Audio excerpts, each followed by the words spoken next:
सोमवार और मंगलवार को शहीद महेंद्र विश्वकर्मा विश्वविद्यालय में फीस बढ़ोतरी के विरोध में छात्रों ने जमकर हंगामा किया। सोमवार को एबीवीपी कार्यकर्ता ने प्रशासनिक भवन में तोड़फोड़ की, जिससे चैनल गेट और कुलपति कक्ष के दरवाजे को नुकसान पहुंचा। मंगलवार को एनएसयूआई ने भी प्रदर्शन करते हुए आरोप लगाया कि फीस दोगुनी होने से 50,000 छात्रों पर आर्थिक बोझ बढ़ रहा है। एनएसयूआई अध्यक्ष विशाल खंबारी ने भ्रष्टाचार का आरोप लगाते हुए ज्ञापन सौंपा और फीस कम करने की मांग की। वहीं विश्वविद्यालय प्रशासन का कहना है कि नई शिक्षा नीति 2020 लागू होने के कारण सेमेस्टर परीक्षाओं पर ज़्यादा खर्च हो रहा है, जिसके चलते फीस बढ़ाई गई। कुल सचिव ने आश्वासन दिया है कि एबीवीपी और एनएसयूआई दोनों के ज्ञापन पर चर्चा की जाएगी। हाँ, किस लिए विरोध जो है आप लोगों का हुआ है?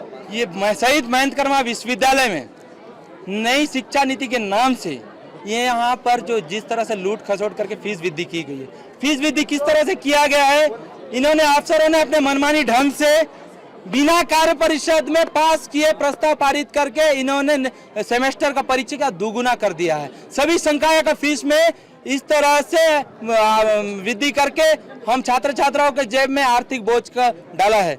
आज ये जो कोंटा से लेकर भानु प्रताप से पुर के जो हजारों छात्र हैं, 50,000 के छात्रों को कई करोड़ रुपए का आर्थिक बोझ डाल के इन्होंने शिक्षा नीति का भ्रष्टाचार सामने आया है। ये कुलपति मनोज श्रीवास्तव आज ये और पूरे विश्वविद्यालय का घेराव करेंगे, पूरे संभाग के छात्र छात्राओं से। आप लोगों ने दबाव डाला, एबीपी की जो टीम है उन्होंने भी दबाव डाला था। जी, जानकारी मिली है। सभी छात्र संगठन जिस तरह से वृद्धि की है, सभी छात्र संगठन लड़ रहे हैं और ये कुल मिलाकर बस्तर के छात्र हितों का मामला है और छात्र सर्वोपरि है। हमारा लक्ष्य है छात्र हित में काम करना और छात्र जिस तरह से इन्होंने काम किया है, हमारा काम लक्ष्य एक ही है, छात्र से प्रयास करना और हम प्रयास करके रहेंगे और जो इन्होंने किया है उसको हम वापस करवा देंगे। जैसे कि हम सबको पता है कि इस वर्ष जो है इस शैक्षणिक सत्र से एनईपी 2020 सभी विश्वविद्यालयों में लागू कर दिया गया है।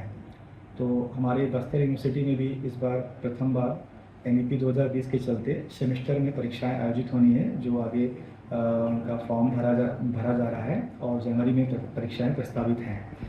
क्योंकि विश्वविद्यालय परिवार पर जिम्मेदारी होती है कि वो परीक्षाएं संचालित करे, जिसमें बहुत सारे काम जैसे क्वेश्चन पेपर का प्रिंटिंग, उनका सेटिंग और आंसर बुक्स का वैल्यूएशन, बहुत सारी इसमें गतिविधियां शामिल होती हैं।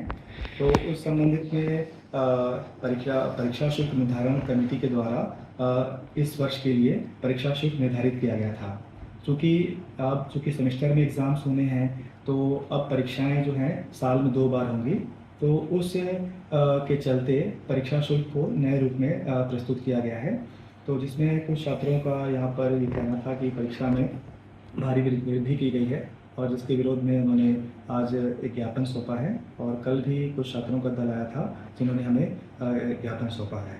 दोनों एक ही मामले पर ज्ञापन सौंपा? हाँ, दोनों का मामला एक ही था। उनका कहना था कि परीक्षा शुल्क में बेतहाशा वृद्धि हुई है, जबकि ऐसा नहीं है। केवल परीक्षाएं ही 2 बार नहीं हो रही हैं साल में, उनके अलावा नई शिक्षा नीति के तहत तो जो इंटरनल एग्ज़ाम्स होने हैं, उनके क्लास टेस्ट होने हैं, तो बहुत सारी चीज़ें और उसमें परिवर्तित हुई हैं। तो उन सभी को संचालित करने के लिए जितना मतलब आवश्यक था उतना ही शुल्क तय किया गया है। लेकिन छात्रों का मानना था कि वृद्धि ज़्यादा हुई है, तो इसलिए उन्होंने ज्ञापन सौंपा है। वृद्धि बहुत नहीं हुई है, लेकिन चूँकि साल में पहले एक बार एग्ज़ाम होता था तो एक शुल्क अलग से तय था, लेकिन अब चूँकि वही परीक्षाएं साल में 2 बार होनी है तो दोनों ही बार उनका शुल्क का प्रावधान है। तो इसके चलते ये है कि छात्रों को परीक्षा चूँकि 2 बार हो रही है तो उनका 2 बार परीक्षाएं देनी है और साथ साथ में जो नई चीज़ें ऐड हुई हैं, लाइक उनका इंटरनल असेसमेंट है, उनका सतत प्रक्रिया जो होता है मूल्यांकन का वो है, तो उनको क्रियान्वित करने के लिए जितना आवश्यक था उतनी ही वृद्धि की गई है।